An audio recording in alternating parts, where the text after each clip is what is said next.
Pada zaman Nabi Muhammad, abad ke-6 hingga awal abad ke-7 Masehi, Suriah dikenal dengan nama Syam, yang meliputi wilayah modern Suriah, Lebanon, Yordania, Palestina, dan sebagian Israel.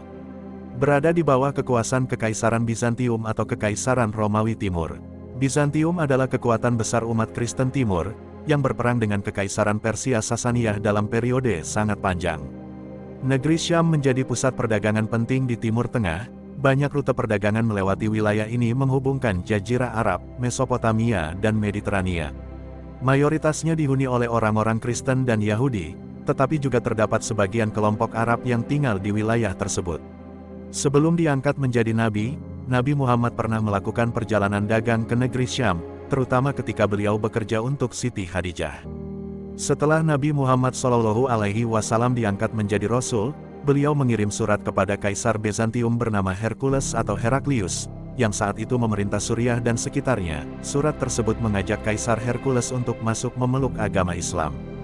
Dalam catatan sejarah, Hercules menerima surat itu dengan penghormatan dan bahkan mengakui atas kebenaran Islam, tetapi ia tidak memeluk Islam secara terbuka.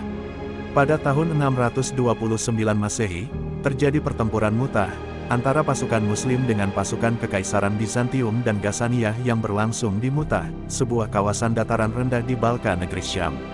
Perang ini dipicu karena ketika utusan Nabi Muhammad dibunuh oleh pasukan penguasa Arab Ghassanid yang berafiliasi dengan Kekaisaran Bizantium.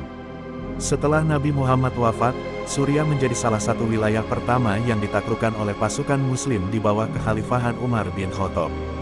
Khalid bin Walid, yang kala itu sebagai panglima perang umat Muslim, berhasil mengalahkan tentara Bizantium. Peristiwa ini dikenal dengan Perang Yarmouk, yang terjadi pada tahun 636 Masehi. Pada masa dinasti Umayyah, tepatnya tahun 661 Masehi, Damaskus menjadi ibu kota kekhalifahan Islam, menjadikan Suriah pusat politik dan kebudayaan dunia Islam. Sekitar tahun 750 Masehi, kekuasaan dinasti Umayyah berakhir di tangan dinasti Abbasiyah, dan ibu kota pemerintahan kemudian pindahkan ke Baghdad.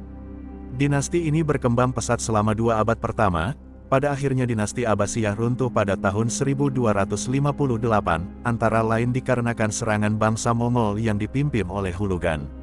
Kota Damaskus pernah kembali menjadi pusat pemerintahan kekhalifahan Islam, pada masa Salahuddin Al-Ayyubi, tahun-tahun 1138 sampai tahun 1193. Pada masa inilah, Damaskus mencapai puncak kejayaannya. Sultan Salim I, Kesultanan Turki Utsmani tahun 1516, berhasil menaklukkan Suriah setelah mengalahkan dinasti Mamluk. Di bawah Kesultanan Utsmani, Suriah dianggap relatif damai dan stabil.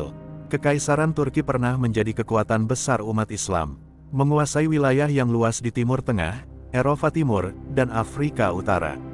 Sekitar 600 tahun berkuasa, Kekaisaran Turki Ottoman runtuh pada tanggal 3 Maret tahun 1924.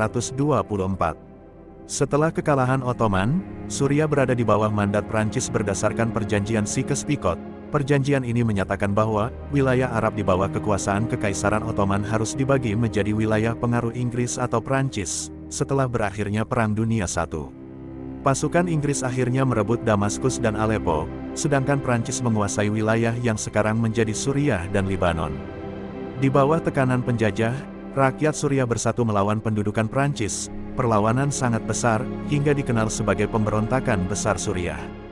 Perselisihan ini terjadi hingga tahun 1936, ketika akhirnya Prancis dan Suriah merundingkan perjanjian kemerdekaan. Selama Perang Dunia II, pasukan Inggris dan Prancis masih tetap menduduki Suriah, tapi tak lama kemudian perang pun berakhir, dan Suriah resmi menjadi negara merdeka pada tahun 1946. Setelah kemerdekaan, kehidupan politik di negara itu sangat tidak stabil, sebagian besar penyebabnya karena gesekan yang hebat antara kelompok sosial, agama dan politik. Pada tahun 1958, Suriah bergabung dengan Mesir untuk membentuk Republik Arab Bersatu, atau United Arab Republic di bawah pimpinan Gamal Abdul Nasir. Namun persatuan ini hanya berlangsung selama 3 tahun, karena ketidakpuasan rakyat Suriah terhadap dominasi Mesir dalam pemerintahan. Akhirnya di tahun 1961, Suriah memisahkan diri dari Republik Arab Bersatu. Awal tahun 1960-an, terjadi lebih banyak kudeta militer, pemberontakan, dan kerusuhan, seperti yang terjadi di tahun 1963, di mana Partai Baath Sosialis Arab merebut Suriah, dan kudeta ini dikenal sebagai Revolusi Baath. Berselang 4 tahun, terjadi perang 6 hari antara Israel dan Suriah, yang memperebutkan dataran tinggi Golan. Konflik atas wilayah ini berlanjut selama bertahun-tahun hingga saat ini. Di tahun 1970, Menteri Pertahanan Suriah yang bernama Hafiz al-Assad, melakukan satu tindakan besar yakni menggulingkan pemimpin yang dipilih Suriah secara de facto yang bernama Salah Jadid. Hafiz al-Assad adalah anggota Islam Alawid sekte minoritas Syiah yang merupakan salah satu anggota Partai Baath. Selama masa kepresidenan, Assad dianggap berjasa dalam memperkuat militer Suriah usai mendapat bantuan dari Soviet. Di bawah kepemimpinannya Suriah menjadi negara yang sangat sentralisasi dan otoriter. Setelah kematian Hafiz al-Assad pada tahun 2000, kekuasaan Suriah jatuh ke tangan sang anak yang bernama Bashar al-Assad. Pemerintahan keluarga Assad ini dikenal dengan kebijakan represif, korupsi dan monopoli kekuasaan oleh minoritas Alawiyat atau sekte dalam Islam Syiah, sementara mayoritas penduduk Suriah adalah Muslim Sunni. Pada awal masa jabatannya, Bashar Assad menarik simpati masyarakat dengan membebaskan 600 tahanan politik. Karena hal ini, warga Suriah berharap pemimpin baru bisa memberikan banyak kebebasan dan sedikit penindasan, namun harapan rakyat tidak sesuai dengan kenyataan, dikarenakan Bashar Assad sama halnya seperti terdahulunya, yang menggunakan ancaman dan penangkapan untuk menghentikan aktivis pro-reformasi. Kepemimpinan Bashar Assad di Suriah penuh dengan gejolak dan dianggap sebagai salah satu rezim paling kejam negara tersebut. Dari situ lahirlah Perang Saudara sejak 2011. Sebelum tahun 2011, Suriah menghadapi krisis ekonomi, pengangguran tinggi, dan ketimpangan sosial yang memicu ketidakpuasan rakyat terhadap rezim Assad. Pada tahun 2011 gelombang protes yang terjadi di dunia Arab, seperti di Tunisia, Mesir dan Libya menginspirasi rakyat Suriah untuk menuntut reformasi politik demokrasi dan hak asasi manusia. Kejadian ini dikenal dengan nama Arab Spring. Arab Spring adalah istilah barat untuk menyebut kondisi di mana negara-negara Arab memulai transisi, di mana yang awalnya adalah negara dengan sistem monarki menuju sistem demokrasi. Protes pertama dimulai di kota Dara, setelah pemerintah menangkap dan menyiksa anak-anak yang menuliskan slogan anti-pemerintah. Proses ini menyebar ke berbagai wilayah Suriah. Pemerintah Bashar Assad merespon protes rakyat Suriah dengan kekerasan, termasuk penembakan demonstran. Tindakan ini memicu perlawanan yang lebih luas. Pada pertengahan tahun 2011, kelompok oposisi mulai mengangkat senjata, banyak dari mereka bergabung dalam kelompok pemberontak seperti Free Syrian Army atau FSA. Konflik ini berkembang menjadi perang saudara yang melibatkan banyak kelompok dengan kepentingan berbeda. Pemerintahan Suriah di bawah Presiden Bashar Assad berusaha mempertahankan kekuasaan mendapat dukungan dari Rusia, Iran dan kelompok bersenjata seperti Hizbullah.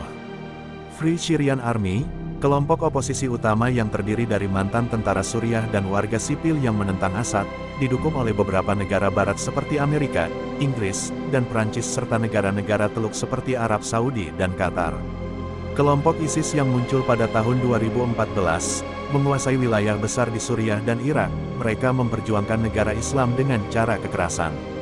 Kelompok Al-Qaeda, kelompok militan Islam yang juga menentang Assad tapi beda tujuan dengan FSA.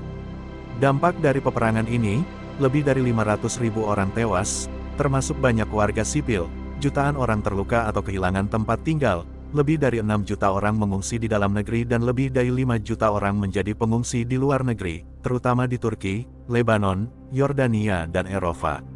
Perekonomian Suriah runtuh dengan kemiskinan yang meluas dan kekurangan kebutuhan dasar. Sebuah dinasti pemerintahan berlangsung selama beberapa dekade tampaknya telah berakhir di Suriah. Diruntuhkan oleh pemberontak pada Minggu tanggal 8 Desember tahun 2024. Presiden Bashar Assad dilaporkan telah digulingkan dan keluarga melarikan diri ke Rusia.